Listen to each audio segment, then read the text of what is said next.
কালো বুরকা দিয়ে, কালো কাপড় দিয়ে বডিটাকে আবৃত করে রেখে দিয়েছে। চিনা যায় না কে যায়, চিনাও যায় না, বোঝাও যায় না, পুরা বডিকে আবৃত করে দিয়েছে। হাতের মধ্যে কালো কাপড় লাগানো, পায়ের মধ্যে কালো কাপড়, চুলের গোড়া থেকে পায়ের পাতা পর্যন্ত কালো কাপড় দিয়ে ঢেকে রেখেছে। চিনবার কোন সুযোগ নাই। রবি ইবনে সুলাইমান চিন্তা করলেন এই টাইমে কাপড়ে মনে হচ্ছে কোন ধার্মিক পরিবারের কোন ধার্মিক মহিলা হবে, কিন্তু সন্ধ্যার সময় ঘর থেকে বের হয়ে নদীর পারে ঘোরাঘুরি করে কেন? তিনি তার পিছু নিতে লাগলেন, এই মহিলা কি করে দেখতে হবে। যেতে লাগলেন, যাওয়ার পরে কিছু দূর দেখা যায় নদীর পারে মরে পড়ে আছে একটা গাধা। মহিলা আস্তে আস্তে করে গাধার কাছে চলে গিয়েছে, প্যাকেট থেকে একটা বস্তা বের করেছে, ব্যাগ বের করেছে, একটা চাকু এবং ছুরি বের করেছে। বের করে সে মরা মরা গাধার গোশত গুলাকে কেটে কেটে ব্যাগের ভিতরে ঢোকাচ্ছে। রবি ইবনে সুলাইমান আশ্চর্য হয়ে গেলেন, বুঝতে পেরেছি এই মহিলা এখানে এসেছে, হয়তো এই মহিলা কোন রেস্টুরেন্ট মালিকের সঙ্গে গোপনে বিজনেস করে, এখান থেকে মরা হারাম গাদার গোশত কিনে নিয়ে মুসলমানদেরকে খাওয়াচ্ছে, ঈমান নষ্ট করবার জন্য ষড়যন্ত্র করতেছে। মরা গাদার গোশত কেটে নিয়ে যাচ্ছে। আজকালকে বাংলাদেশের অনেকগুলো রেস্টুরেন্টে মরা মোরগ খাওয়ায়, আছে না নাই? খাসির গোশত হয়ে কুত্তার গোশত খাওয়ায়, কথা বলেন না কেন? রবি ইবনে সুলাইমান চিন্তা করলেন এই মেয়ে মনে হয় এমন কোন সিন্ডিকেটের সদস্য হবে, সে মরা গাদার গোশত কেটে নিয়ে যায়, অথবা এই মেয়েটা কোন কসাই হবে, গোশত বিক্রেতা হবে, এই জন্য ওগুলা কিনে এখান থেকে নিয়ে যাচ্ছে বাজারে বিক্রি করার জন্য, অথবা এই মেয়েটা নিজেই কোন রেস্টুরেন্ট ব্যবসায়ী হবে। চিন্তা করলেন না না, আমি থাকাকালীন আমি হজ করতে যাই, আল্লাহর ঘরে যাব, আল্লাহকে ডাকবার জন্য যাব, রাস্তার মধ্যে একজন হারাম কাজ করবে, আমার প্রতিবাদ করবার সুযোগ থাকবার পরেও করব না, তা হতে পারে না। রবি ইবনে সুলাইমান আস্তে আস্তে করে গোপনে গোপনে পিছু লাগলেন। মেয়েটা বস্তার ভিতরে ভরল, ইচ্ছা মতো গাদার গোশত ভরল, ব্যাগ থেকে মুখ বন্ধ করলো, কাঁধের মধ্যে উঠায় নিল, হাতের মধ্যে কালো কাপড়, পায়ের মধ্যে কালো কাপড়, মাথার চুল থেকে পায়ের পাতা পর্যন্ত কাপড় দিয়ে ঢাকা, চিনা যায় না। মেয়েটা রাস্তা দিয়ে পথ চলতে শুরু করলো। রবি ইবনে সুলাইমান রাহমাতুল্লাহ আলাইহি পিছনে পিছনে যেতে লাগলেন। দীর্ঘ পথ যাওয়ার পরে অন্ধকার হয়ে গিয়েছে। অনেক দূরে দেখা যায় মরুভূমির মধ্যখানে ছোট্ট একটা কুঠি ঘর দেখা যায়, কুঠির দেখা যায়, জীর্ণ শীর্ণ একটা ঘর দেখা যায়, তাবু দেখা যায়। আস্তে আস্তে করে এই মেয়েটা ওই ঘরের ভিতরে প্রবেশ করেছে। রবি ইবনে সুলাইমান ঘরের পিছনে, তাঁবুর পিছনে দাঁড়ায় আছেন। দেখি তো এই মেয়েটা এখন গোশত নিয়ে কি করে, কোথায় যায়, কি করতে চায়। এমন সময় রবি ইবনে সুলাইমান দেখেন এই মেয়েটা ঘরের ভিতরে গিয়া ছুরি দিয়া এই মৃত গাদার গোশত গুলাকে ছোট ছোট করলো, ছোট ছোট করে টুকরা টুকরা করে একটা ড্যাগের ভিতরে দিল, একটা পাতিলের ভিতরে দিল। এরপরে চুলার মধ্যে আগুন জ্বালাইয়া চুলার মধ্যে দিয়ে রান্না শুরু করে দিয়েছে। চিন্তা করলেন মহিলা কি করতে চায়, আরো কাছাকাছি গেলেন। কাছাকাছি যাওয়ার পরে তিনি তাঁবুর কাছে কান লাগাইয়া দিলেন। কান লাগানোর পরে আশ্চর্য হয়ে গেলেন, আজীব কারবার। তিনি শুনতে পান এই ঘরের ভিতর থেকে ছোট্ট ছোট্ট বাচ্চাদের কোরআনের তেলাওয়াত শোনা যায়। রবি ইবনে সুলাইমান আশ্চর্য হয়ে গেলেন, এই ঘরের ভিতর থেকে কোরআনের তেলাওয়াত শোনা যায়, ব্যাপার কি? এমন সময় মহিলা যখন রান্না শুরু করে দিয়েছে, ছোট্ট ছোট্ট বাচ্চারা মায়ের আশেপাশে দাঁড়িয়ে বলছে, আম্মা জান 4-5 দিন হয়ে গিয়েছে মা, তুমি আমাদেরকে খাবার দিচ্ছ না। আমার 4-5 দিন হয়ে গিয়েছে, তুমি আমাদের জন্য খাবারের ব্যবস্থা করে দিচ্ছ না। আমাদের বাবা দুনিয়ার জমিনে নাই, মারে আমরা নবী বংশের মানুষ, আমরা সাইয়্যিদ বংশের মানুষ, আমরা সৈয়দ বংশের মানুষ। 4-5 দিন হয়ে গেল ঘরে খাবার নাই, তুমি তুমি কোনো খাবার দিতে পারো না, মা এখন তুমি আমাদের জন্য কি রান্না করো। মহিলা ডাক দিয়ে বলছে, রে বাবারে, 4-5 দিন তোমাদের জন্য খাবারের ব্যবস্থা মা করে দিতে পারি নাই, আজ তোমাদের জন্য গোশত বোনা করে দিচ্ছি, রান্না করতেছি। আমি মা তোমাদের জন্য গোশত রান্না করে দিচ্ছি, একটু অপেক্ষা করো, কিছুক্ষণের ভিতরে তোমাদের জন্য রান্না হয়ে যাবে। একটা বাচ্চা সেজদায় পড়ে গিয়েছে, কান্না করে আল্লাহকে ডাক দিয়ে বলছে, আল্লাহ, এই দুনিয়ার জমিনে আমাদের বাবা নাই, দুনিয়ার জমিনে বাবা না থাকবার কারণে আমাদের দুঃখ দুর্দশা বুঝবার মতো কেউ নাই। আল্লাহ তাআলা আমাদের মা কষ্ট করে করে 4-5 দিন পরে আমাদের জন্য খাবারের ব্যবস্থা করেছে। আল্লাহ তাআলা তুমি আমাদের মায়ের হায়াতকে বাড়াইয়া দাও। এই কথা বলে তারা আবার তেলাওয়াত শুরু করে দিল। রবি ইবনে সুলাইমান আশ্চর্য হয়ে গেলেন, ঘরের ভিতরে ঢুকে পড়লেন, মহিলাকে বললেন, খবরদার, আপনি এই মৃত গাদার গোশত রান্না করবেন না। মহিলা ডাক দিয়ে বলছে, যুবকরে, কে তোমাকে চিনতে পারলাম না, এই গভীর রাত্রবেলা তুমি মরুভূমির মধ্যখানে আমার তাঁবুর ভিতরে জোয়ান মানুষ ঢুকে গিয়েছো, ব্যাপার কি? তুমি কেন ঢুকেছো? কি জানতে চাও? কি বলতে চাও? রবি ইবনে সুলাইমান বলছেন, মা, আমি আপনার কাছ থেকে কিছু বিষয় জানতে চাই, আপনি বলেন তো দেখি, আপনি বলেন তো দেখি, আপনার কাছ থেকে জানতে চাই। মারে, আপনি কেন মৃত গাদার গোশত কেটে আনলেন, রান্না করে দিচ্ছেন? আপনি কেনই বা সন্তানদের সঙ্গে এই অন্যায় করতেছেন, প্রতারণা করতেছেন? সন্তানদেরকে কেন আপনি হারাম গোশত খাওয়াতে চান? মহিলা ডাক দিয়ে বলছে, ও যুবক, আজ 4-5 দিন হয়ে গেল, সন্তানের জন্য খাবারের কোনো ব্যবস্থা আমি করতে পারি না, এলাকা ছেড়ে চলে এসেছি। আমি নবী বংশের একটা মেয়ে, আমার স্বামী ইন্তেকাল করেছেন, আমি সাইয়্যিদ বংশের একটা মেয়ে, চাইলে এলাকার মানুষের কাছে কোথাও হাত পাততে পারি না। এদিকে আমি জোয়ান মানুষ, কারো বাড়িতে কাজের জন্যও যাইতে পারি না। কোন জায়গায় যদি আমার চরিত্র স্খলন হয়ে যায়, চরিত্র নষ্ট হয়ে যায়, মানুষ আমার সঙ্গে খারাপ আচরণ করতে পারে, এই ভয়ে আমি কারো বাড়িতে কাজও যাইতে পারি না, কেউ কাজ আমাকে দেয় না, কেউ আমাকে কাজে দেয় না, নেয় না। এইভাবে 4-5 দিন চলে গিয়েছে, নিরুপায় হয়ে এই মুহূর্তে আমি নদীর পাড়ে গিয়ে মৃত গাদার গোশত কেটে নি, আমি আমার বাচ্চাদের জীবন বাঁচানোর জন্য খাওয়াচ্ছি। রবি ইবনে সুলাইমান আশ্চর্য হয়ে গেলেন, এক তো বিধবা মহিলা, বাচ্চাগুলো এতিম, দেখবার মতো কেউ নাই, কেউ কাজে নেয় না, তাও তো নবী বংশে, নবী ফ্যামিলির একটা মেয়ে। মেয়ে বলছে, ও যুবক, আমার স্বামীর বংশ থেকেও আমি সাইয়্যিদ, আমার মায়ের বংশ থেকেও আমি, আমার বাবার বংশ থেকেও সাইয়্যিদ, আমি দুই দিক থেকে আমি নবী বংশের সাথে সম্পৃক্ত, এই জন্য কারো কাছে হাত পাততে পারি না, লজ্জা হয়, কষ্ট করতেছি, শেষ পর্যন্ত জীবন বাঁচানোর জন্য কিছু করতে না পেরে আমি আজকে মরা মৃত গাদার গোশত কেটে এনে সন্তানদেরকে দিচ্ছি। রবি ইবনে সুলাইমান বলছেন, আম্মা জান, আপনি থেমে যান, এই মুহূর্তে আপনি থেমে যান, আপনি এই মুহূর্ত থেকে আর রান্না করবেন না, আধা ঘন্টা থেকে 1 ঘন্টা আপনি অপেক্ষা করেন, মা, আমি আসতেছি। এই কথা বলে রবি ইবনে সুলাইমান তাঁবুতে চলে গেলেন।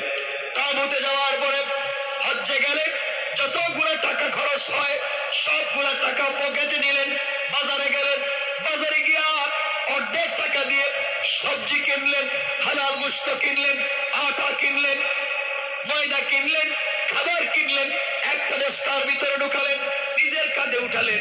যেই যুবকটা বন্ধুদের সঙ্গে আড্ডা দিত, যেই যুবক টাকা জমিয়েছে আল্লাহ রসুলের রওজা জিয়ারত করবে, কাবা জিয়ারত করবে, বাইতুল্লাহ যাবে, হজ করবে, এই যুবকটা আজকে সব টাকার অর্ধেক দিয়ে সে খাবার ক্রয় করলো, নিজের কাঁধে নিয়েছে, আর আল্লাহকে ডাক দিয়ে বলেছে, আল্লাহ তাআলা, এই মুহূর্তে যদি আমি হজ্জে চলে যাই, যখন আমি রাসূলের পাকের রওজা জিয়ারত করতে যাব, আল্লাহর রাসূল যদি আমাকে ডাক দিয়ে বলেন, রবি ইবনে সুলাইমান রে, তুই আমাকে সালাম দিতে আসলে টাকা আছে বলে, রাস্তার মধ্যে আমার বংশের একটা মেয়ে অনাহারে মরতেছে, হারাম সন্তানগুলো হারাম খাচ্ছে। রবি ইবনে সুলাইমান, তুমি সমাজের মানুষের জন্য কি করেছো? গরিব অসহায় মানুষের জন্য কি করেছো? তুমি তোমার সন্তানের জন্য ভালো খাবারের ব্যবস্থা করতে পেরেছো, বসবাসের জন্য ভালো একটা ঘরের ব্যবস্থা করেছো, টাকা ছিল, তুমি মদিনা পর্যন্ত এসেছো। তোমার চোখের সামনে মানুষ হারাম খাচ্ছে, আমার পরিবারের মানুষ হারাম খাচ্ছে, সহযোগিতা করলে না। এই চিন্তা করে রবি ইবনে সুলাইমান কান্না করে বলছেন, আল্লাহ তাআলা তুমি আমাকে বাঁচাও, আমি যেন অন্যায়কারী না হতে পারি। আমার বন্ধুগণ, আমার ভাইরা, এক পর্যায়ে রবি ইবনে সুলাইমান দৌড়ে দৌড়ে এই জঙ্গলের ভিতরে ঢুকে গেলেন, তাঁবুর ভিতরে ঢুকে গেলেন।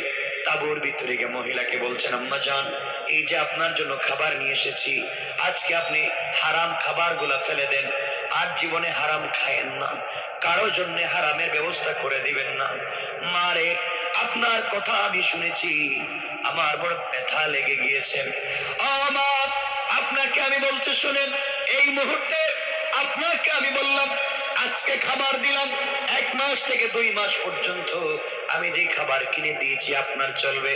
খাবার যদি শেষ হয়ে যায়, আপনাকে আমি টাকা দিয়ে গেলাম, নগদ টাকা, এই টাকা দিয়ে আপনারা 1-2 মাস চলতে পারবেন। এই কথা বলে রবি ইবনে সুলাইমান বের হয়ে যাবে। মহিলা চোখের পানি ছেড়ে আল্লাহকে ডাক দিয়ে বলতেছে, আল্লাহ, যে যুবককে চিনি না জানি না, হঠাৎ করে গভীর রাত্রে তাঁবুতে এসে আমার জন্য এমন ভালো ভালো খাবারের ব্যবস্থা করে দিয়েছে, নগদ টাকা দিয়ে আমার ইজ্জত রক্ষা করেছে। আল্লাহ তাআলা ওই যুবকটাকে কিয়ামতের দিনে রাসূল যেই জান্নাতে যাবে, এই জান্নাতের মেহমান তুমি বানায়া দাও। পড়েন সুবহানাল্লাহ। আমার বন্ধুদের, এক পর্যায়ে রবি ইবনে সুলাইমান ফিরে আসলেন, 2 রাকাত সালাত পড়ে আল্লাহর কাছে কান্নাকাটি করলেন, আর বললেন, আল্লাহ তাআলা আমি আমার সাধ্যের সবটুকুন ব্যবহার করেছি। এই কথা বলে তিনি বন্ধুদেরকে বললেন, বন্ধুরা শোনো রে, তোমরা হজ্জে চলে যাও, আমি আর যেতে পারবো না, এই বছর আমি যাব না, আগামী বছর হজে যাব। বন্ধুরা বলছে, রবি ইবনে সুলাইমান, আমরা তো জীবনে হজ করতে চাইনি, তুমি আমাদেরকে বুদ্ধি দিয়েছো, তুমি আমাদেরকে পরামর্শ দিয়েছো, তুমি আমাদের জন্য টাকা জমিয়েছো, আজকে তুমি যাবে না, আমরা যাব। বন্ধুগণ, তোমরা জানো না আমার একটা অসুবিধা আছে, আমি বাড়িতে ফিরে যাওয়া লাগবে, তোমরা হজ করে আসো, তোমাদের সঙ্গে বেঁচে থাকলে দেখা হবে। এই কথা বলে কথা লম্বা না বাড়িয়ে রবি ইবনে সুলাইমান বন্ধুদের কাছ থেকে বিদায় নিলেন, আর বললেন, বন্ধুরা আমি যেতে পারলাম না, আমার সালামটুকু রাসূল পাকের রওজা মুবারকে পৌঁছায় দিও। বন্ধুদের কাছে আর কিছুই বললেন না। বন্ধুরা মক্কার দিকে রওনা করলো, তিনি আবার নিজের বাড়ির দিকে রওনা করলেন, সিরিয়ার দিকে চলে গেলেন। আমার বন্ধুগণ, বন্ধুরা সবাই মিলে হজ্জে চলে গেল, আর সবাই বলতেছে, আরে রবি ইবনে সুলাইমান আমাদেরকে একত্রিত করলো হজ করবার জন্য, আজকে সে নাই, আমরা একা একা যাচ্ছি, আজকে সে নাই। সবাই মিলে হজ্জে চলে গেলেন। যাওয়ার পরে একজন বন্ধু যখন তওয়াফ করতেছে, হঠাৎ করে সামনে তাকায় দেখে রবি ইবনে সুলাইমান তাদের সামনে সামনে যায় যায় তওয়াফ করতেছে। কি রে, এই লোকটা তো হজ্জে আসলো না, আমাদের সামন থেকে ব্যাক করে চলে গেল, তাহলে আবার দিকে হজ্জে এসেছে। আরেকজন তাকে দেখে সে মাকাম ইব্রাহিমে 2 রাকাত সালাত পড়তেছে। আরেকজন দেখতে পায় সে জমজম কূপের সামনে দাঁড়িয়ে আছে। সুবহানাল্লাহ বলেন। আশ্চর্য হয়ে গেলেন, কি ব্যাপার? একজন দেখে রবি ইবনে সুলাইমান আরাফাতের ময়দানে চোখের পানি ছেড়ে কাঁদতেছে। এমন সময় বন্ধু বলতেছে, রবি রে, তুই না বললে হজ্জে আসবে না, তুই এখন কেমনে আসলে? রবি ইবনে সুলাইমান বলতেছেন, ভাইরা শোনো, তোমাদের সঙ্গে কথা বলবো বাড়িতে যাওয়ার পরে, এখন যার যার মতো করে কাজ করো। সবাই যখন ফেরত চলে যাচ্ছে, মক্কার কাজ কাম শেষ করে ফেললেন। সবাই যখন মদিনায় পৌঁছে গেলেন, রাসূল পাকের রওজা জিয়ারত করতে গেলেন। এমন সময় রবি ইবনে সুলাইমানের একজন বন্ধু তাকায়া দেখে রবি ইবনে সুলাইমান তাদের সামনে দিয়ে হেঁটে যায়, হাতের মধ্যে কালো একটা ব্যাগ হাতের মধ্যে নিয়ে রাসূল পাকের রওজার সামনে দাঁড়ায় সালাম দিচ্ছে। রবি ইবনে সুলাইমানের বন্ধু ডাক দিয়ে বলছে, রবি, তুই না হজ্জে আসতে চাইলে না, নিমক হারাম, বেঈমান, তুই আমাদেরকে পথ থেকে বললে চলে যাচ্ছ, যাচ্ছিস আমাদেরকে বাদ দিয়া, তুই আবার হজে আসলে ওই কথা বলবার পরে রবি ইবনে সুলাইমান বলছেন, বন্ধুরা বাড়িতে গেলে কথা বলবো, এখন রাসূলের পাকের রোজা সালাম দিতে পারতেছি না, ব্যাগ আমাকে ডিস্টার্ব করতেছে, ব্যাগটা তোর হাতে রাখ। এই কথা বলে ব্যাগ তার হাতে দিয়েছে। সবাই কাজ সংক্ষিপ্ত করে ফেললেন, সমাপ্ত করে ফেললেন। হজ্জের কাজ, জিয়ারতের কাজ শেষ হয়ে গেল। বন্ধুরা সবাই যখন একত্রিত হলেন, একজন বলছেন, শুনছো নি তোমরা কিছু? আমি রবি ইবনে সুলাইমানকে দেখেছি মিনায়। একজন বলে আমি দেখেছি মুজদালিফায়। আরেকজন বলছে আমি তো তাকে সামারাতে দেখেছি। আরেকজন বলে আমি তাকে তো দেখলাম কাবা চত্বরে বসে আছে। আরেকজন বলছে আমি তাকে দেখলাম জমজম কূপের পারে। সবাই বলছে, আরেকজন দাঁড়িয়ে বলছে, বাইরে তোমরা তো দেখছো, এই যে আমার কাছে একটা বেগ দিয়ে গেছে, রাসূলের পাকের রওজা জিয়ারতের সময় আমার সঙ্গে দেখা হয়েছে, বেগ দিয়ে গেছে, এখন তাকে কোথাও পাওয়া যাচ্ছে না, আমরা তার সঙ্গে আর সম্পর্ক রাখবো না। বন্ধু বন্ধু হয়ে এমন বিশ্বাসঘাতকতা করতে পারলো, আমাদেরকে বললো হজ্জে আসবে না, সে কিন্তু হজ্জে আসলো, আমাদের সামনে সামনে হজ করলো, জিয়ারত করলো, কিন্তু আমাদের থেকে আলাদা হলো কেন? এর সাথে বন্ধুত্ব রাখা যায় না, সম্পর্ক রাখা যায় না। এই কাজ যে করেছে তার সঙ্গে সম্পর্ক রাখা যায় না। এই কথা বলে সবাই যখন সিদ্ধান্ত নিল গ্রামে গেলে রবি ইবনে সুলাইমানের সঙ্গে কেউ সম্পর্ক রাখবে না, সবাই গ্রামের দিকে যাওয়া লাগলো, যাইতে লাগলো। এদিকে রবি ইবনে সুলাইমান গ্রামে পৌঁছে গেল বহুত আগে, সে তো হজ্জে যায় নাই, গ্রামে পৌঁছে গেল। গ্রামের মানুষ বলছে, রবি ইবনে সুলাইমান রে, তুমি না আমাদের কাছ থেকে বিদায় নিয়েছো, হজ্জে যাওয়ার জন্য তুমি হজ্জে গেলা না, চলে আসলা, সবাই দুষ্টামি করে, হাসি তামসা করে, মস্কারা করে, তুমি সফরে গেলা, হজ্জের কথা বলে গ্রাম থেকে বের হলা, আবার তুমি বেক করে চলে আসলা। রবি ইবনে সুলাইমান কাউকে কিছু বলেন নাই। বছরে তার বন্ধুরা হজ করে বাড়িতে পৌঁছে গেলেন, সবাই রবি ইবনে সুলাইমানের বাড়িতে হাজির। ডাক দিয়ে বলছেন, রবি ইবনে সুলাইমান, এমন নিমক হারামি মিথ্যা কাজ কি কেউ করতে পারে? তুই বললে হজ্জে যাবে না, আমাদের সামন থেকে বেক করলে, আবার তুই হজ্জে পৌঁছে গেলে। রবি ইবনে সুলাইমান কসম করে বলছেন, আল্লাহর জাতের কসম, আমি হজ্জে যাই নাই, তোমাদের কাছ থেকে বিদায় নিয়ে বাড়িতে চলে আসছি। তোমরা আমার গ্রামের মানুষকে জিজ্ঞাসা করো, আমার ঘরের মানুষকে জিজ্ঞাসা করো, আমি হজ্জে যাই নাই, চলে আসছি, গ্রামেই ছিলাম। সবাই বলতেছে, বিশ্বাস করে কোনো লাভ নাই, গ্রামের মানুষকে জিজ্ঞাসা করে লাভ নাই, তুমি আমাদের সামনে সামনে হজ করেছো, এই যে তুমি রাসূলের পাকের রওজা জিয়ারতের সময় একটা কালো ব্যাগ দিয়েছো, সব তো তুমি করেছো, তোমাকে আমরা অমুক জায়গায় দেখেছি, ও বলছো অমুক জায়গায় দেখছি, এই যে তুমি ব্যাগ দিয়েছো তুমি না করো কেমনে? রবি ইবনে সুলাইমান বিশ্বাস করাতে চাইলেন, আমি হজ্জে যাই নাই, তোমাদের সঙ্গে আমার দেখা হয় নাই। গ্রামের মানুষকে এরা জিজ্ঞাসা করতে লাগলো, আপনারা বলেন তো হজ্জের সময় রবি গ্রামে ছিল না হজ্জে ছিল? সবাই বলতেছে, না না, রবি ইবনে সুলাইমান তো গ্রামে ছিল, সে তো হজের পর থেকে ফিরে আসলো, দীর্ঘদিন থেকে গ্রামে আছে, পরিবারের লোকও বলছে সে গ্রামে আছে। সবাই আশ্চর্য হয়ে গেল, রবিকে, সে আমাদের কাছে ব্যাগ দিয়েছে।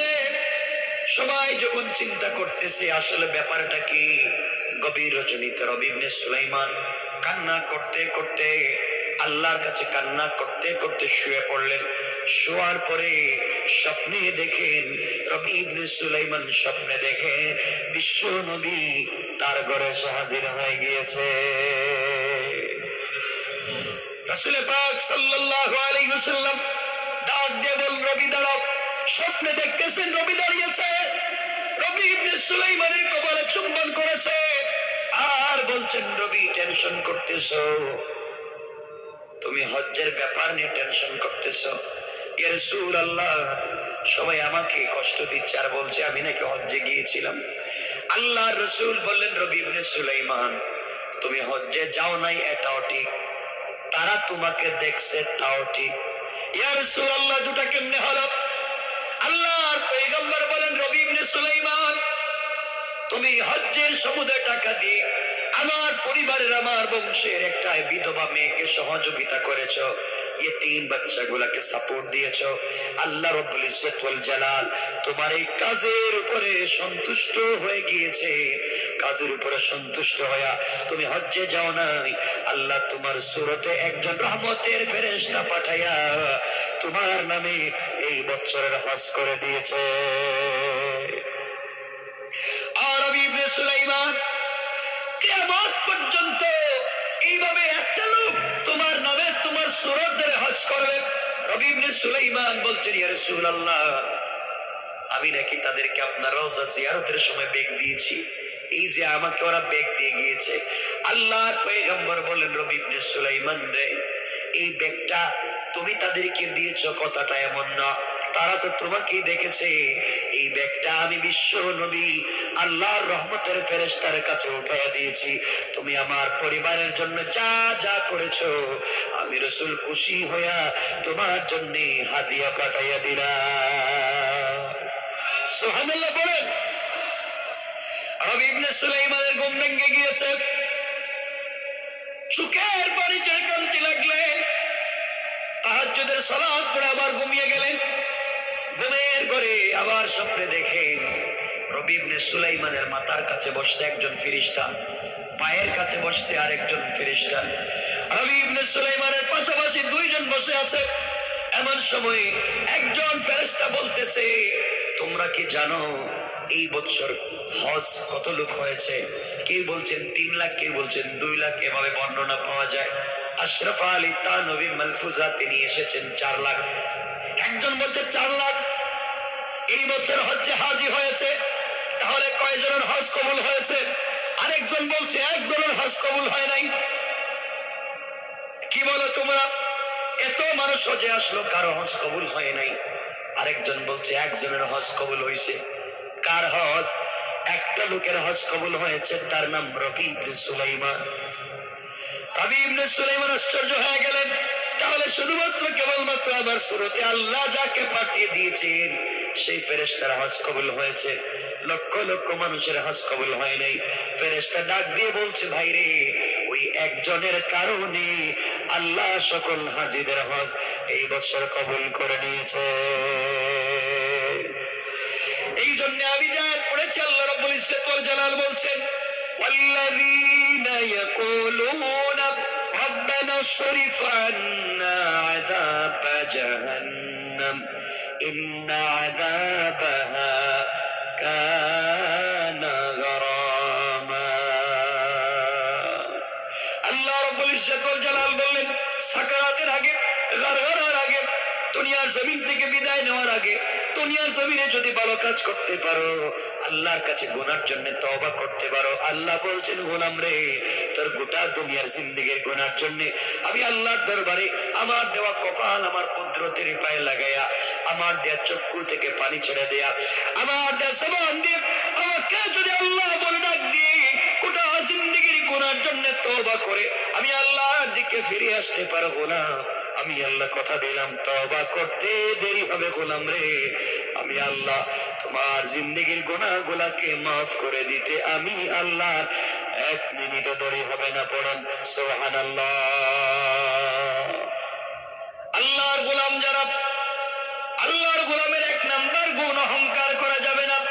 আপনি সুন্দর, আপনি সুন্দরী, আপনি যদি আপনার সুন্দরের কারণে অহংকার করে বসেন, আপনার টাকা আছে, মিল ফ্যাক্টরি আছে, কল কারখানা আছে, শিল্প আছে, গাড়ি আছে, বাড়ি আছে, বিজনেস আছে, সম্পদ আছে, জায়গা জমি আছে, আপনি যদি আপনার সম্পদের জন্য, আপনি যদি আপনার টাকার জন্য দুনিয়ার জমিনে অহংকার করে বসেন, আমার আল্লাহ চাইলে আপনাকে দুনিয়ার জমিনে রাস্তার ফকির বানাইয়া দিতে আমার আল্লাহর 1 মিনিটও দেরি হবে না। ঠিক কিনা বলেন? এই জন্য দুনিয়ার জমিনে আল্লাহ যাদেরকে টাকার মালিক বানিয়েছেন, সম্পদের মালিক বানিয়েছেন, আপনি আপনার সম্পদের অহংকার করতে পারেন না। আল্লাহ আবুল আহাবকেও সম্পত্তি দিয়েছিলেন, আল্লাহ নমরুদকে সম্পত্তি দিয়েছিলেন, সাদ্দাতকে দিয়েছিলেন। আল্লাহ তাদেরকে দুনিয়ার জমিন থেকে অস্তিত্ব নষ্ট করে দিয়েছেন শুধু অহংকার করবার কারণে। আমার বন্ধুগণ, আল্লাহ যাদেরকে বড় আলেম বানিয়েছেন, বড় জ্ঞানী বানিয়েছেন, কোরআনের হাফেজ বানিয়েছেন, আলেম বানিয়েছেন, আল্লামা বানিয়েছেন, খতিব বানিয়েছেন, মুফাসসির বানিয়েছেন, মুফতি বানিয়েছেন, প্রফেসর বানিয়েছেন, doctor, doctor, engineer, FCPS, FRCS, barrister, উকিল, জজ, মুক্তার, ডাক্তার বানিয়েছেন। যে আল্লাহ আপনাকে জ্ঞানী বানিয়েছেন, আপনি যদি আপনার জ্ঞানের কারণে আল্লাহর কাছে অহংকার করে বসেন, আল্লাহ রাব্বুল ইজ্জত ওয়াল জালাল বলছেন আমি মুআল্লিমুল মালাইকা ফেরেশতাদের শিক্ষকের মতো মহাজ্ঞানীকে অহংকার করবার অপরাধে আমি আল্লাহ যেমন শয়তান বানিয়ে দিয়েছি, তোমরাও যদি জ্ঞানের কারণে অহংকার করে বসো, আমি আল্লাহ শয়তান বানাইয়া দিতে আমি আল্লাহ 1 মিনিটও দেরি হবে না। কোন ঠিক কিনা? এজন্য আল্লাহ যাদেরকে জ্ঞানী বানিয়েছেন,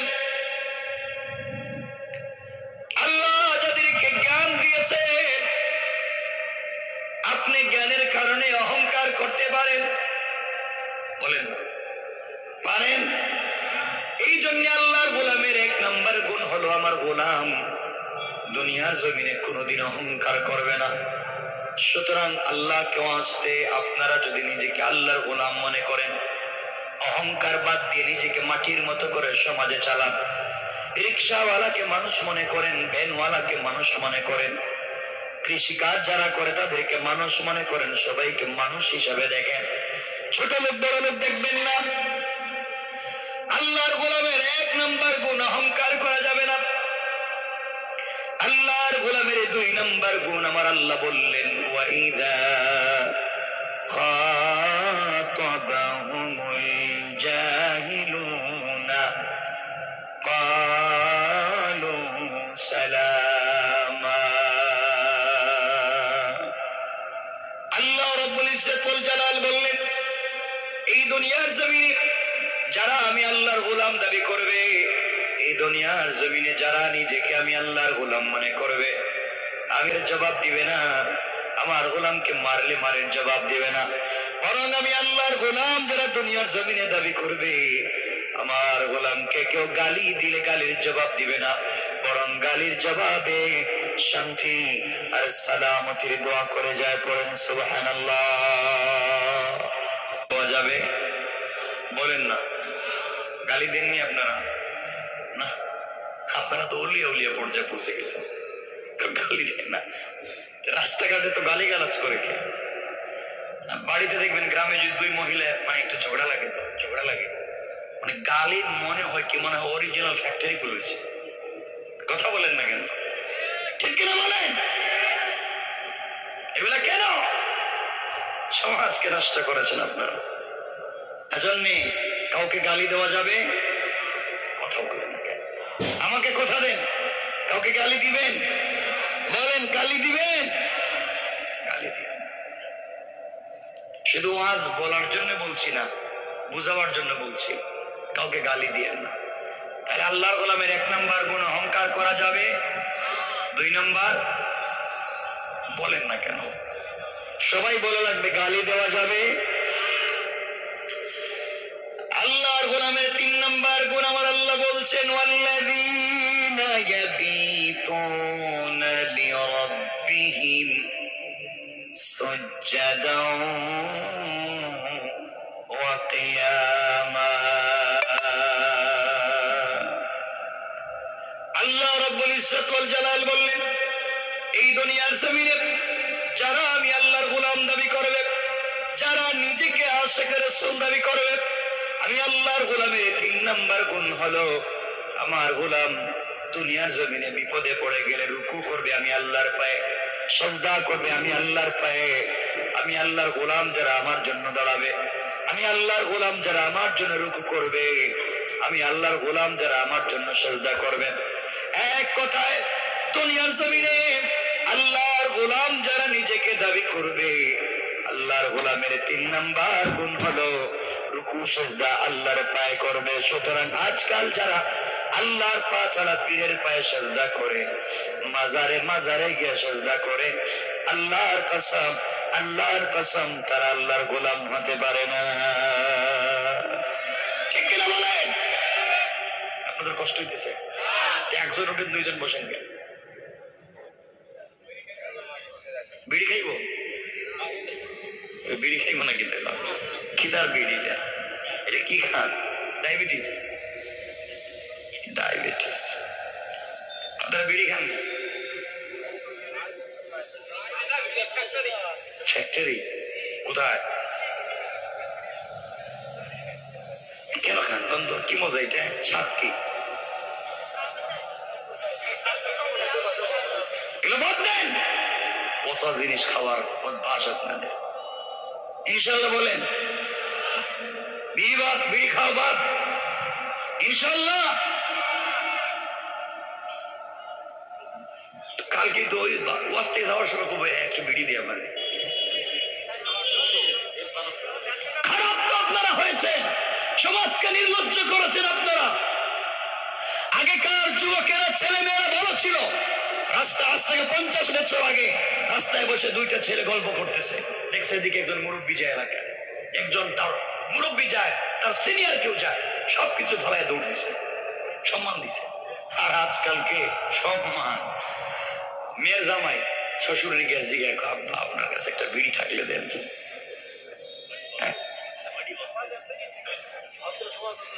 কোথায় গিয়েছে নির্লজ্জ একটা সমাজে বসে নিজেকে কেমনে ভালো মানুষ মনে করেন? এলাকায় কি কেউ আছে যারা মাজারে গিয়ে সেজদা দেয়?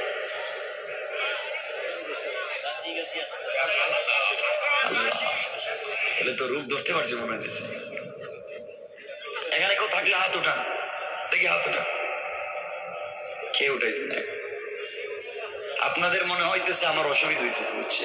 আপনাদের কষ্ট হচ্ছে, অসুবিধা হচ্ছে, একটু হাত উঠে দেখান, দেখি কার কার কষ্ট হইতেছে।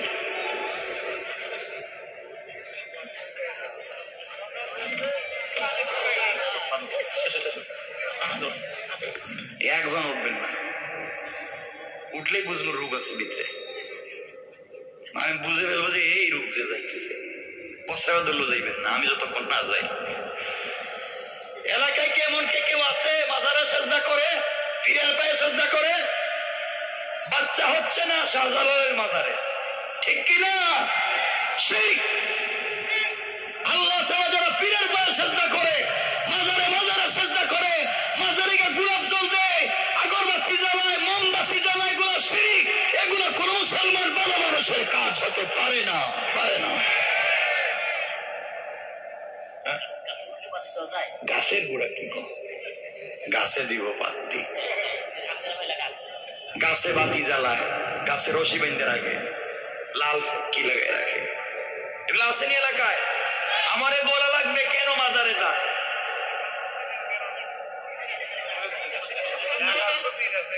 আচ্ছা, যার যা ভাল লাগে করুক, আমারে বলতে মাজারে গিয়ে সেজদা দিবেন কেন বলেন? পাওয়ার আশায় মরা মানুষ দিব না, মরে পড়ে গেছে।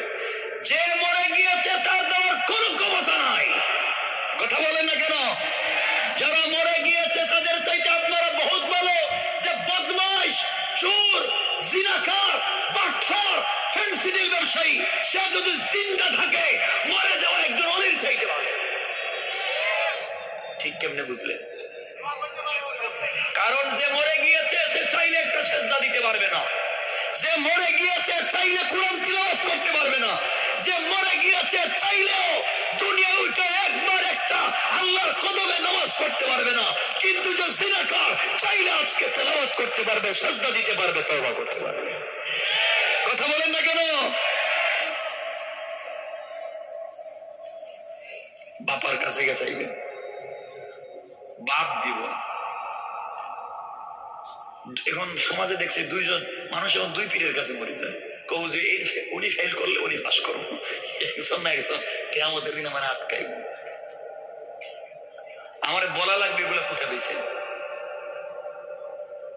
কষ্ট হইতেছে আপনাদের? বলা লাগবে। আপনাদের সমস্যা থাকলে আমার দাঁড়ায় প্রশ্ন করবেন। আল্লাহ বলছেন কোরআনে, শুনেন, আল্লাহ বলছেন ইন্নাহু মান ইউশরিক বিল্লাহ ফাকাদ হারামাল্লাহু আলাইহিল জান্নাহ ওয়া মাওয়াহুন নার ওয়া মা লিয-যালিমিন মিন আনসার। যে ব্যক্তি শিরক করলো তার জন্য জান্নাত হারাম হয়ে গেল।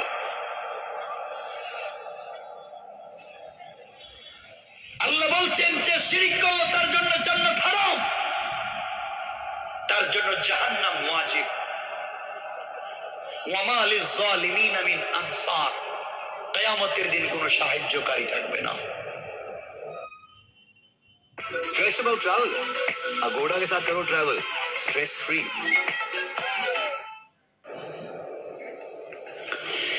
এখন আল্লাহ বলছেন রুকু দিলে সেজদা দিলে কার পায়ে? কথা বলেন না কেন? কিছু চাইলে কার কাছে?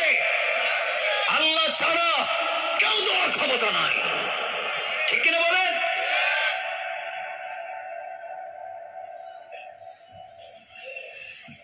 যা চাইবেন আল্লাহর কাছে চাইবেন। এই তালা বাবা, সালা বাবা, লেংটা বাবা, কুত্তা বাবা, শয়তান বাবা, কোনোভাবে আর কিচ্ছু দেওয়ার ক্ষমতা নাই। যে নিজেই লেংটা, নিজের জন্য একটা কিছু ব্যবস্থা করতে পারতেছে না, আপনারা কি দিব?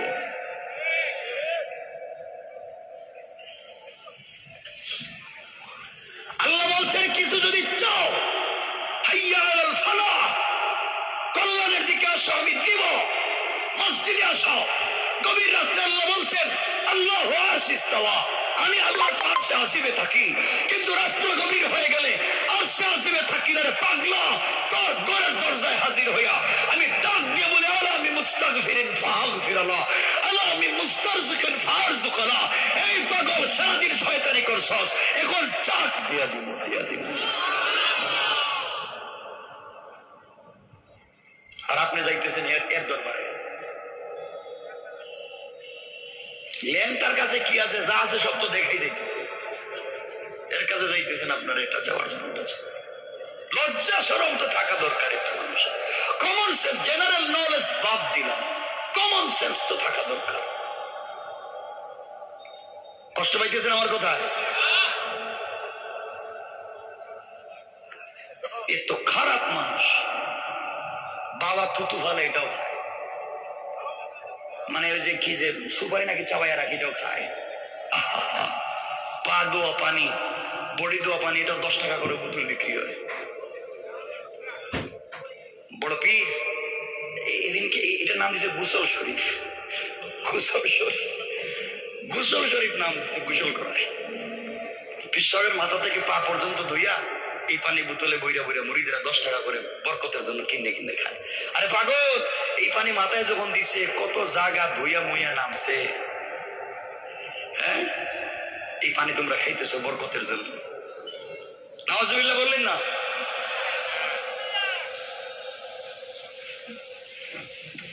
খারাপ লাগতেছে আপনাদের? অসুবিধা হইতেছে? হারাইতে কান করে এই সবগুলো বাদ দিন। কোন ফিতনা চলবে না, কোন বাবা নয়। কিয়ামতের দিন কারো ক্ষমতা নেই আল্লাহর সামনে কিছু বলবার, কারো ক্ষমতা নেই আপনাকে বাঁচাবার। যেই দিন আল্লাহ বলবেন বলো লিমানিল মুলকুল ইয়াউম লিল্লাহিল ওয়াহিদুল কাহ্হার, কারো কারো ক্ষমতা থাকলে কথা বলো। দাও কে আছো? দুনিয়া নাকি তোমার পাওয়ার ছিল, দুনিয়া নাকি তোমার দল ছিল, দুনিয়া নাকি তোমার নেতৃত্ব ছিল, দুনিয়া নাকি তোমার রাষ্ট্র ছিল, দুনিয়া নাকি তোমার মুরিদের অভাব ছিল না। দাও দেখি তোমার কেমন ক্ষমতা। দাঁড়াবে তো দূরের কথা, মুসার মতো পয়গম্বর আরশে আজিমের পিলার ধরে কাঁদবেন আর আল্লাহর কাছে বলবেন আল্লাহুম্মা লা আসআলুকাল ইয়াওমা উম্মতি ওয়ালা আবি ওয়ালা উখতি। আল্লাহ আজকের দিনে তোমার কাছে কিচ্ছু চাই না, উম্মত না, মা বাপ না, সন্তান না। আসআলুকাল ইয়াওমা নাফসি, আল্লাহ আজকের দিনে আমাকে বাঁচাও। একজন নবীর কথা বলতেছি, আর আপনারা বলেন বাপ বাঁচাই করো, বাপ সব রইয়া জান্নাতে যাইব কি? কিয়ামতের দিনে আল্লাহ তো হিসাব পর্যন্ত করতে চাইবে না, জানেনই না তো। কিয়ামতের দিনে আল্লাহ হিসাব পর্যন্ত করতে চাইবে না, কোন খাতা খুলবার দরকার নাই, সবগুলা জাহান্নামে দেও। এদের খাতা খুললে কি? এদের হিসাবের খাতায় তো শুধু গুনাহ। খাতা খুললেই দেখবো বদমাইশি করেছে, খাতা খুললেই দেখবো নামাজ পড়ছে না, খাতা খুললেই দেখবো জোহরের নামাজ পড়া মসজিদ থেকে বাইরে আমার বদনাম করছে, খাতা খুললেই দেখবো আরেকজনের জমি দখল করছে, খাতা খুললেই দেখবো হারাম খাইছে। খোলারই দরকার নেই। কথা বলেন না কেন? জান্নাতে তো সহজ নয়।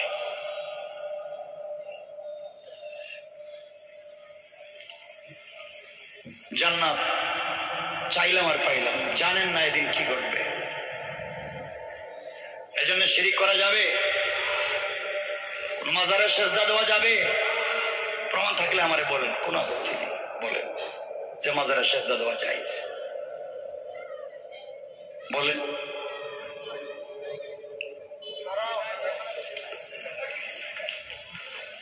যেই বেচারা বেঁচে থাকতে তারপরে তোমরা একটা বাতি জ্বালাইয়া দিলে না, এই বেচারা মরে গেছে, তার গুরুস্থানে হাজার হাজার মোমবাতি জ্বালিয়ে গেছে, ও বেচারা তো মরে গেছে।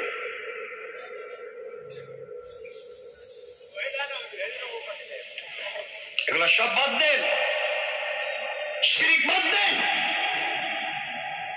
এই বাবা বাবা বাদ দেন। যতক্ষণ পর্যন্ত পীরের নাম জপেন, এর একবার আল্লাহ রাসূলের নাম নিলে তো আপনি আল্লাহর ওলি হয়ে যেতেন, ঠিক কিনা বলেন?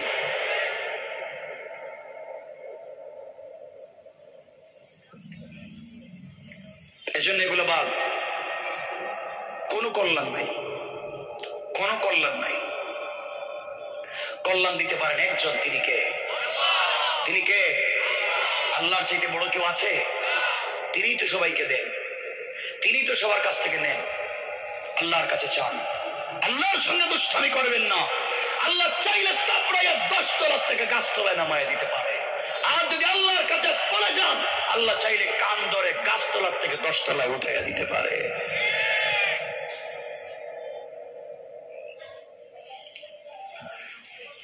এই জন্য দুনিয়ার জমিনে যা করব বুঝে শুনে করব, ইনশাআল্লাহ। এখন মনে পড়ে গেছে এক পীরের কথা, এটা বললে আপনারা রাগ করবেন, এর জন্য বলতেছি না। না, দরকার নেই। আপনারা কোন কোন পীরের মুরিদ? সব পীর। আপনারই মনে হইতেছে পীর, যে অবস্থা দেখতেছি। নামাজ নাই, রোজা নাই, মসজিদের ধারে কাছে যায় না, গাজার গন্ধে শয়তানা মোটামুটি 100 কিলোমিটার দূরে থাকে। আল্লাহর কাছে আস্তাগফিরুল্লাহ, আমার জীবনে তো কাজ করি না। এই গাজাও খায় আবার পীর দাবি করে, গাজা না খাইলে না গ্যাস ফুটে না। আল্লাহ এগুলোর থেকে মাফ করুক। শুন রাখবেন, বুজুর্গ আল্লাহর ওলিরা ছিলেন শাহজালাল, শাহ পরান, শাহ মখদুম, শাহ আমানত, জুনাইদ বাগদাদি, আব্দুল কাদের জিলানী। এরা কোনোদিন তাহাজ্জুদ ছাড়েন নাই, কথা বলেন না কেন? এরা কোনোদিন কোরআন তিলাওয়াত বাদ দেন নাই, এরা জীবনে দাড়ি কাটে নাই, এরা জীবনে শেষরার মতো দুর্গন্ধ নিয়ে হাঁটে নাই। আর এখন এমন পীরও পাইবেন দাড়িও নাই, মুসল আছে নিবে, দাড়িও নাই, মুসল। একদিন এক শয়তান পীর পীর মদ পান করতেছে। কি পান করতেছে? মদ। তো মদ যখন খাইতেছে গ্লাস দিয়া, মুসরে ভাবে ধরছে হাত দিয়ে, তোরে মদ খাইতেছে। তো একজন বলতেছে, ভাই খাচ্ছিস কি? মদ। মুস এইভাবে ধরছিস কেন? হুজুর ওয়াজ করছে, মুচ ভিজাইয়া কিছু পান করা মাকরু। মুস ভিজাইলে মাকরু হয়, আর মদ খাইলে কি তা হয়? কত বড় শয়তান চিন্তা করছেন, তিনি মাকরু করেন না, খাইতেছে হারাম আর নসিহত করতেছে মাকরু। এমন পীরও আছে যারা নারী পুরুষ একসাথে নিয়ে মেলা বসায়, আছে একসাথে।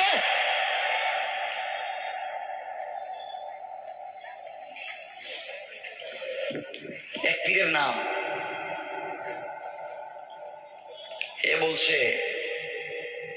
রাসূল পাক সাল্লাল্লাহু আলাইহি ওয়াসাল্লাম মরে পচে দুর্গন্ধযুক্ত হয়ে গেছে, সেই রাসূলকে বাঁচাইছে।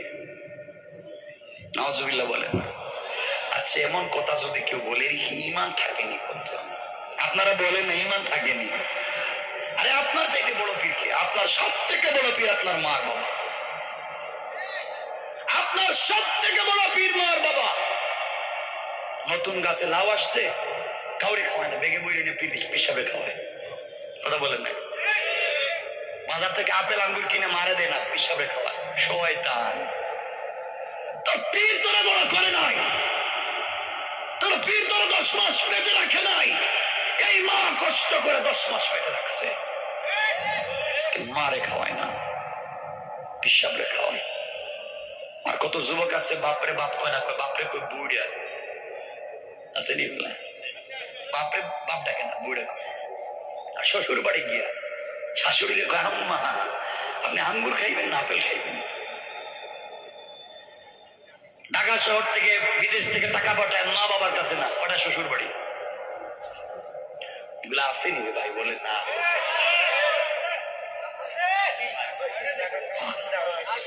মা বাপকে দেখতেই পারে না, নিজের বোন ভাই বোনকে দেখতে পারে না, দুই চোখে দেখতে পারে না। সব তার শ্বশুর শাশুড়ি, আর বউ যা কয় তা মনে হচ্ছে বউর কাছে মুড়ি দিয়ে গেছে। ঠিক বলা লাগবে, ঠিক?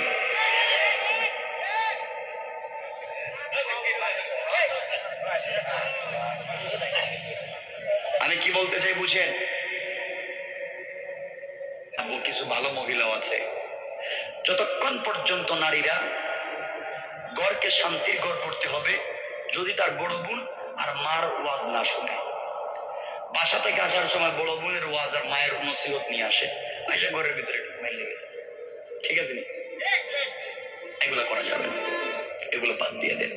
এই ঘরটা নিজের।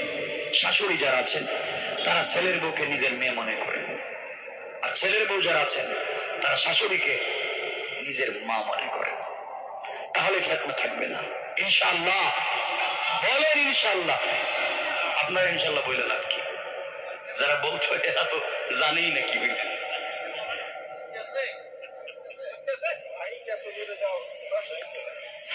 শোনেন,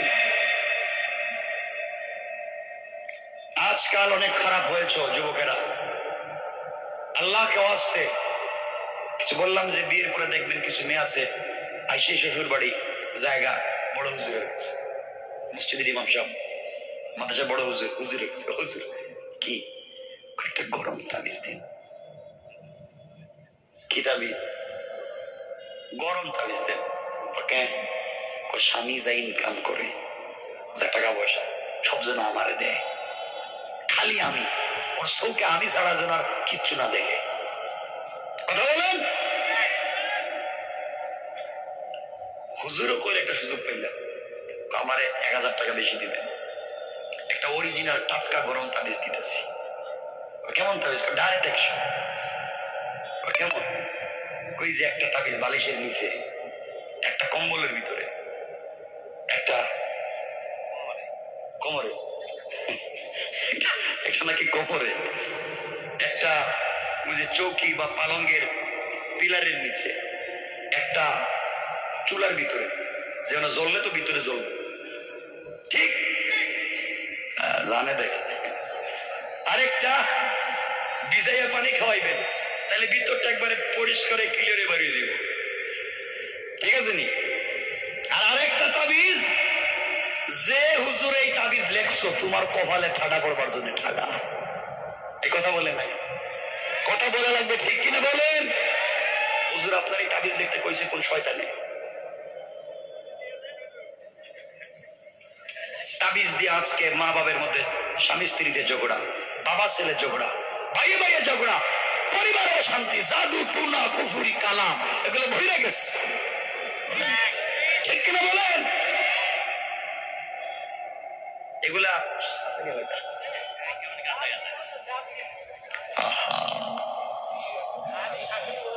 বেশি ভালোবাসে, এমন তাবিজ দিবেন আমার মা একজন বেশি ভালো। এগুলা সব বাদ দেন। কষ্ট পাইতেছেন আমার কথা? একটু হাত উঠান, দেখে কারা কষ্ট পাইছেন।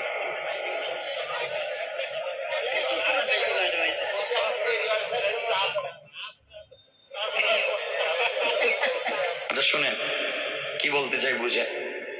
সুতরাং আল্লাহর ওয়াস্তে শিরিক করা যাবে না, মাজারে চাওয়া যাবে না, দুনিয়ার কারো কাছে কিছু চাওয়া যাবে না। চাইলে চাইবো কার কাছে? নামাজ পড়বো কার কদমে? কথা শুনবো কার? পরিষ্কার পরিষ্কার তো পরিষ্কার। আল্লাহর গোলামের 4 নম্বর গুণ আমার আল্লাহ বললেন, ওয়াল্লাযীনা ইয়াকুলুনা রাব্বানা সরিফ আন্না আযাব জাহান্নাম ইন্না আযাবাহা কানা গারামা। আল্লাহ রাব্বুল ইজ্জতুল জালাল বললেন, এই দুনিয়ার জমিনে যারা আমি আল্লাহর গোলাম দাবি করবে, আশিক রাসূল দাবি করবে। আমি আল্লাহর গোলামের 4 নাম্বার গুণ হলো সাকারাত শুরু হয়ে যাওয়ার আগে, গারগারা শুরু হয়ে যাওয়ার আগে, কবরে চলে যাওয়ার আগে, মালাকুল মউত পৌঁছে যাওয়ার আগে, আজরাইল চলে আসার আগে আগে যারা তার জিন্দেগির গুনার জন্য আল্লাহর দরবারে তওবা করে, আল্লাহ বলেছেন গোলাম রে তওবা করতে দেরি হবে, আমি আল্লাহ তোমার জিন্দেগির গুনাহগুলোকে মাফ করে দিতে আমি আল্লাহর 1 মিনিটও দেরি হবে না। পড়েন সুবহানাল্লাহ। আল্লাহর গোলামের 1 নাম্বার গুণ অহংকার করা যাবে না। 2 নাম্বার গুণ গালি দেওয়া যাবে না, কেউ গালি দিলে শান্তির দোয়া করে দিতে হবে। 3 নাম্বার গুণ রুকু সিজদা করতে হবে আল্লাহর পায়ে। 4 নাম্বার গুণ হলো তওবা করতে হবে আল্লাহর কাছে। এই 4 গুণ যারা দুনিয়ার জমিনে অর্জন করবে, আল্লাহর রাসূল বলেছেন হাদিসে আরো 4 গুণের কথা। 1 নম্বরে রাসূল বলেছেন ইয়া আইয়ুহান নাস আফশুস সালাম, হে মানুষ তোমরা একে অপরকে দেখা হলে সালাম দাও। কি দাও বলেন, কি দাও? আপনারা সালাম দেননি? দেন তো। আপনারা তো আসসালামু আলাইকুম নেতা, আসসালামু আলাইকুম, ইসলাম আলাইকুম, এটা কি? ঠিক মতো সালাম দিবেন, আসসালামু আলাইকুম ওয়া রাহমাতুল্লাহ। ইনশাআল্লাহ বলেন না? আজকে থেকে সালাম দিবেন। কারে দিবেন? সবাইকে সালাম দিবেন। বলেন, সবাইকে সালাম দিবেন। মুসলিম যারা সবাইকে কি দিবেন?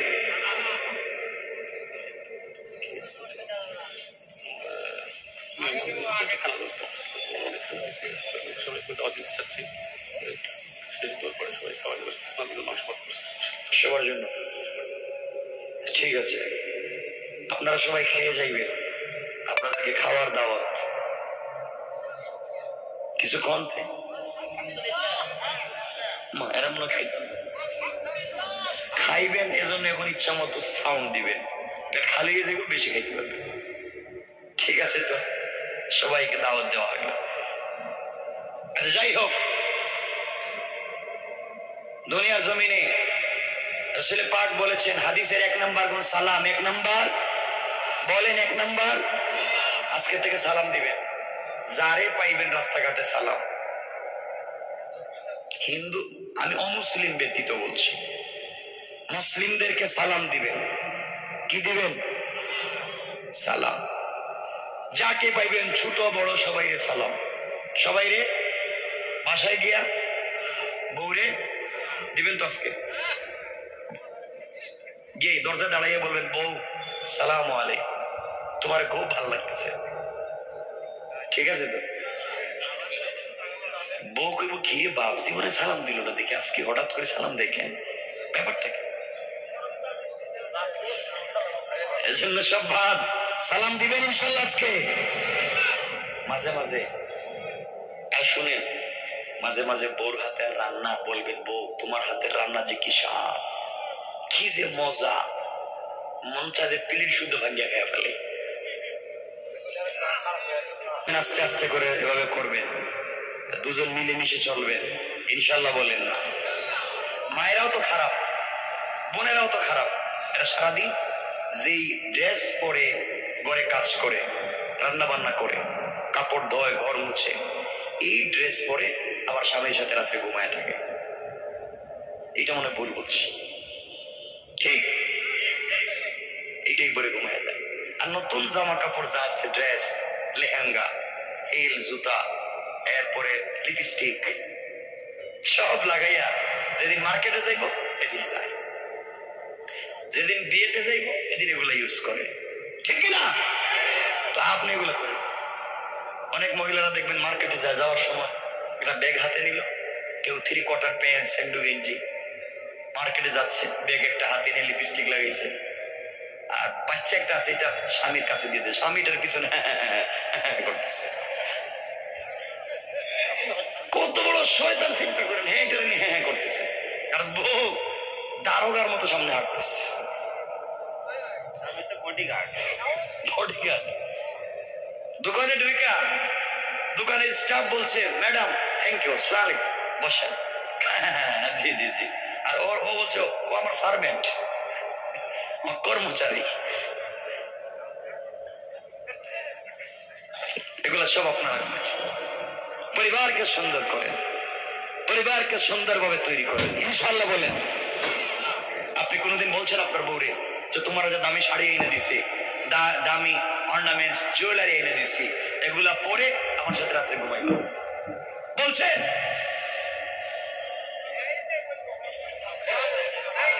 কি কইছে? এগুলো দিবেন, বউর সাথে ভালো ব্যবহার করবেন। আপনাদের লজ্জা হওয়া দরকার যে আপনারাই কিনে দেন। আর নতুন নতুন দামি জিনিস হইলে ওরা মার্কেটে যায়, এরপরে বিভিন্ন বিয়ে শাদিতে যায়, পাবলিক দেখে, আর আপনি এই ফেরা কাপড়, ঠিক কিনা বলেন? আপনার লাভ হইল কি? কিনে দিবেন না কেন? বউর সাথে খারাপ ব্যবহার করবেন না। আচ্ছা ডোন্ট মাইন্ড, তো রাগ করবেন না, আমি আলোচনা তো ব্যবহার করতেছি, আমরা লম্বা আলোচনা করব, কিন্তু 12টা হয়ে গেলে রেখে দিব। যদি আপনারা দেখি উঠে যাচ্ছেন, বসে যাচ্ছেন, ঠান্ডা লাগতেছে, রেখে দিব। বিয়ে করছেন কার একটু হাত উঠে, যা বিয়ে করলে হাত উঠে, কোনো আপত্তি নেই, কোনো সমস্যা নেই। হ্যাঁ ঠিক আছে, মাশাআল্লাহ, অনেক বেশি বিয়ে করছেন। বিয়ের সময় বউর মোহর দিছেননি? মোহর, মোহর বুঝেন নাই কথা? মোহর বলে না, দেন মোহর।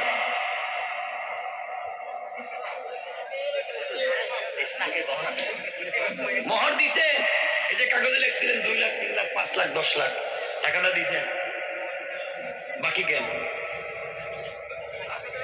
দেন না? কেন না? বউ মাফ করে দিছে? মাফ করে দিছে তো, মাশাআল্লাহ, কি সুন্দর বউ। মাফ পাইছেন না আপনারা? মাফ পাইছেন তো? মাফ করছে, ই মাফ কলা গাছের সাথে ফাঁস লেগে পড়ে যে বউ আপনারা মাফ করেছে টাকা। সি সি সি সি, মাফ দিবে কেন?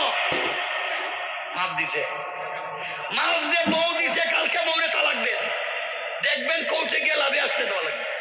এ কথা বলেন না কেন? না দেওয়া লাগতো না? যেই বউ মাফ করে দিছে, মানলাম মাফ, কালকে তালাক দিয়ে দেখেন টাকা দেওয়া লাগেনি কেন? মাফ করে দিছে তো দেওয়া লাগবে কেন? আপনি ভিক্ষুক কেন ভিক্ষা করে খান?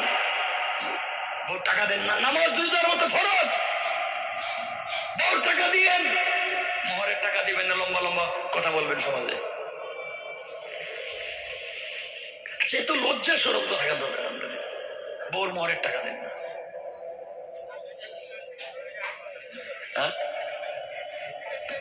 কি করে বুঝি না? আরে হাসার জন্য বলছি না, বাঁচার জন্য বলছি। মোহরের টাকা দিবেন তো মরবেন, কিয়ামতের দিন বউ চিনবে না, তুমি টাকা দাও, মোহরের টাকা দাও, তখন কই টাকা পাইবে?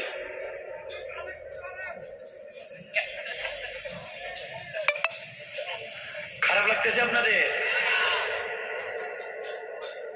মনে হয় উনি মোহরের টাকা দেয়নি, মনে হয় এই জন্য ঝামেলা আছে, বউ শুনতেছে মনে হয়, ঘরে গেলে খবর আছে। বউ শরীরে টাচ করার আগে মোহরের টাকা দেওয়ার কথা ছিল। যদি না দিতে পারেন, মাসে মাসে মাসে মাসে পকেট খরচের টাকা 500 দেন, 1000 টাকা করে দিয়ে দিয়ে দিয়ে দিয়ে মোহরের টাকা দিতে হবে। টাকা দিবেন না, ইসলামটারে বুঝেন, তাহলে ফিরি ফিরি সব সাপ্লাই পাইতেন।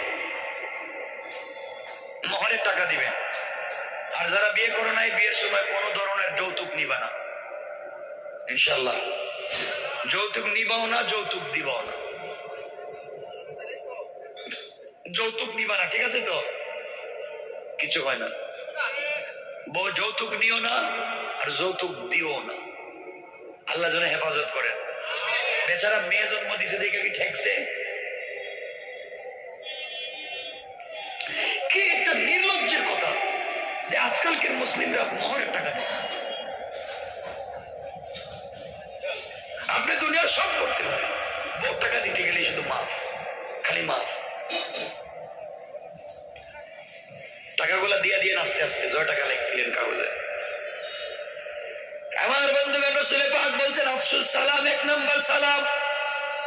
2 নম্বর নবীজি বলেছেন ওয়াতুইমুত তাআম, যার ঘরে খাবার নাই তার ঘরে খাবার পৌঁছে দাও। আপনার ঘরে 10টা আইটেমের খাবার আছে, আপনার প্রতিবেশীর ঘরে এক বেলার খাবার নাই। বন্ধুগণ, যেভাবেই হোক আপনি মানুষের ঘরে খাবার পৌঁছে দিবেন। আপনার বাচ্চার হাতে দামি দামি জুস আছে, ফ্রুটস আছে, চকলেট আছে, প্রতিবেশীর বাচ্চাকে আপনার সুযোগ থাকবার করে দিলেন না, কিয়ামতের দিন আপনাকে জবাবদিহি করা লাগবে। এই জন্য রাসূল পাক সাল্লাল্লাহু আলাইহি ওয়াসাল্লাম মায়েদেরকে বলতেন, আমাদের মায়েদেরকে বলতেন, নিজের স্ত্রীকে বলতেন, ঘরে রান্না করলে চুল একটু বেশি দিও, যেন তোমরা মানুষের ঘরে মানুষকে সহযোগিতা করতে পারো। এই জন্য নবীজি বলেছেন ওয়াতুইমুত তাআম, যার ঘরে খাবার নাই তার ঘরে খাবার পৌঁছে দাও। 3 নম্বরে বলেছেন ওয়াসিলুল আরহাম, আত্মীয়তার বন্ধনকে ঠিক রাখো। বাবা ছেলের সম্পর্ক ঠিক রাখো, মা মেয়ের সম্পর্ক ঠিক রাখো, ভাই ভাইয়ের সম্পর্ক ঠিক রাখো, সমাজের ভিতরে ভালোবাসা তৈরি করো। আজকে সমাজের ভিতরে শুধু ফিতনা তৈরি করে রেখেছি আমরা। এই জন্য ওয়াসিলুল আরহাম, আত্মীয়তার বন্ধন ঠিক রাখো। 4 নম্বর নবীজি বলেছেন সাল্লু ফিল লাইলি ওয়ান নাসু নিয়াম, গভীর রাত্রে ঘুম থেকে উঠে 2 রাকাত সালাত আদায় করো, 4 রাকাত সালাত আদায় করো, তাহাজ্জুদের সালাত আদায় করো। নবীজির 1 নম্বর কথা আফসুস সালাম, তোমরা সালাম দাও। 2 নম্বর ওয়াতুইমুত তাআম, যার ঘরে খাবার নাই তার ঘরে খাবার দাও। 3 নম্বর ওয়াসিলুল আরহাম, আত্মীয়তার বন্ধন ঠিক রাখো। 4 নম্বর সাল্লু ফিল লাইলি ওয়ান নাসু নিয়াম, গভীর রাত্রে সালাত আদায় করে আল্লাহর কাছে কান্নাকাটি করো। কোরআনের 4 গুণ, হাদিসের 4 গুণ, 8টা গুণ যদি অর্জন করতে পারেন, রাসূল পাক বলেছেন ফাদাখালাল জান্নাতা বিসালাম, ইন্তেকাল করতে দেরি হবে গোলাম রে, আল্লাহ তুই দারুস সালাম নামক জান্নাতে যেতে দেরি হবে না। পড়েন সুবহানাল্লাহ। এই জান্নাতে যদি যেতে হয়, 1 নম্বর হলো অহংকার করা যাবে না, 2 নম্বর গালি দেওয়া যাবে না, 3 নম্বর রুকু সিজদা। আমার দিকে তাকান, আমার দিকে তাকান, কোন সমস্যা? 1 নম্বর নবীজি বলেছে, আল্লাহ রাব্বুল ইজ্জত ওয়াল জালাল বলেছেন 1 নম্বর গুণ অহংকার করা যাবে। বলেন যাবে? 2 নম্বর গুণ, 1 নম্বর অহংকার করা যাবে না, 2 নম্বর গালি দেওয়া যাবে না, কেউ গালি দিলে সালাম দিতে হবে, 3 নম্বর রুকু সিজদা আল্লাহর পায়ে, 4 নম্বর ইন্তেকালের আগে তওবা করতে হবে আল্লাহর কাছে, 5 নম্বর সালাম বিনিময়, 6 নম্বর প্রতিবেশীর হক, 7 নম্বর আত্মীয়তার বন্ধন ঠিক রাখা, 8 নম্বর গভীর রাত্রে তাহাজ্জুদের সালাত পড়া। এই 8টা গুণ যারা অর্জন করতে পারবে, ইন্তেকাল করতে দেরি হবে, দারুস সালাম নামক জান্নাতে যেতে দেরি হবে না। পড়েন সুবহানাল্লাহ। আমার বন্ধুগণ, দুনিয়ার জমিনে মানুষকে যদি সহযোগিতা করতে পারেন, আপনার যা আছে তা দিয়ে মানুষের সামনে যদি দাঁড়াতে পারেন, মানুষের কাছে যদি আপনাকে প্রেজেন্ট করতে পারেন, আল্লাহ রাব্বুল ইজ্জত ওয়াল জালাল বলেছেন গোলাম রে, তুমি তোমার সবটুকু দিয়ে যদি মানুষের কল্যাণের জন্য আগাইয়া যাও, আমি আল্লাহ কথা দিলাম কিয়ামতের দিন রাসূল পাকের নিজ হাতে হাউজে কাউসারের পানি পান করায়া আমার আরশে আজিমের ছায়ার নিচে জায়গা দিয়া বিনা হিসাবে জান্নাতের ফয়সালা করে দিলাম। পড়েন সুবহানাল্লাহ। আমার মুসলমান বন্ধুগণ, গভীর মনোযোগ, ওই জায়গায় কি বলতে চাই মনোযোগ দিয়ে শুনেন। এই দুনিয়ার জমিনে তোমার মতো আমার মতো একটা যুবক ছিল। এই যুবকের নাম ছিল রবি ইবনে সুলাইমান। রবি ইবনে সুলাইমান রাহমাতুল্লাহি আলাইহি সব সময় বন্ধুদের সঙ্গে আড্ডা দিতেন, রং তামসা গল্প গুজব করতেন,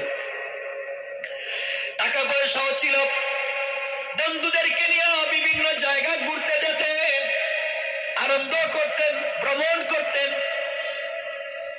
পিকনিক করতেন, এভাবে তার সময় কেটে যায়।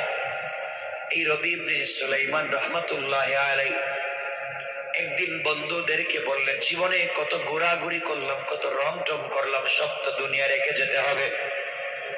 রবি ইবনে সুলাইমান বলছেন, বন্ধুরা শোনো, এই দুনিয়ার জমিনে একদিন আমার তৈরি করা বাড়ি থাকবে, আমি থাকবো না। আমার বিজনেস থাকবে, আমি থাকবো না। আমার গাড়ি থাকবে, আমি থাকবো না। চৌধুরী বাড়ির চৌধুরী বাড়ি থাকবে, চৌধুরী সাহেব থাকবেন না। খান বাড়ির খান বাড়ি থাকবে, খান সাহেব থাকবেন না। চেয়ারম্যানের বাড়ির চেয়ারম্যান বাড়ি থাকবে, চেয়ারম্যান থাকবেন না। আপনার এলাকার ধনী ব্যক্তির ধনীর বাড়ি থাকবে, ধনী থাকবেন না। সবাই কিন্তু কবরে যাওয়া লাগবে, আল্লাহর সামনে দাঁড়াতে হবে। রবি ইবনে সুলাইমান বলছেন, যুবকেরা শোনো, আমার বন্ধুগণ শোনো, আমরা এই বছর আনন্দ বিনোদন করব না, ঘোরাঘুরি করব না, রং টং করব না, খেল তামাশায় সময় নষ্ট করব না। এই বছর আমরা টাকা জমাইয়া আল্লাহর ঘর তওয়াফ করতে যাব, জিয়ারতে যাব, হজ করতে চলে যাব। 10-15 জন বন্ধু মিলিত হলেন আর চিন্তা করলেন, আমরা এবার হজ্জে চলে যাব। এই বলে তারা টাকা জমাতে লাগলেন। আমরা টাকা জমা করি বিনোদন করব, আমরা টাকা জমা করি ঘুরতে যাওয়ার জন্য। রবি ইবনে সুলাইমান বন্ধুদেরকে নিয়ে টাকা জমা করতে লাগলেন হজ্জে যাওয়ার জন্য। আমার বন্ধুগণ, টাকা জমা করতে করতে হজ্জের সময় চলে আসলো। রবি ইবনে সুলাইমান বন্ধু বান্ধবদেরকে নিয়ে এলাকার পাড়া মহল্লার সবার কাছ থেকে বিদায় নিলেন। হজ্জে চলে যাই, সবাই আমাদের জন্য দোয়া করবেন। সবার সালাম আমরা রাসূল পাকের রওজা মুবারকে পৌঁছে দেব। আপনাদের জন্য কাবার গিলাফে ধরে দোয়া করব, আমাদের জন্য আপনারা দোয়া করবেন, আমরাও আপনাদের জন্য দোয়া করব। এই কথাগুলো বলতে বলতে সবার কাছ থেকে বিদায় নিয়ে রবি ইবনে সুলাইমান আর তার বন্ধুগণ মিলে হজ করার জন্য বের হয়ে গেলেন। রমজানুল মুবারকে তারা সফর শুরু করলেন। আমার বন্ধুগণ দীর্ঘ পথ চলতে লাগলেন, দীর্ঘ পথ চলতে লাগলেন। এলাকার মানুষ তাদেরকে হাদিয়া তোহফা দিল, দিল খুলে সবাইকে দোয়া করে দিলেন। এলাকার মানুষ বললেন, রবি ইবনে সুলাইমানের বন্ধুগণ শোনো রে, তোমরা যখন মদিনায় পৌঁছে যাইবা আমরা যেতেই পারলাম না, আমাদের পক্ষ থেকে রাসূল পাকের রওজার মধ্যে সালাম পৌঁছায়া দিও। তোমরা আমাদের জন্য মাকাম ইব্রাহিম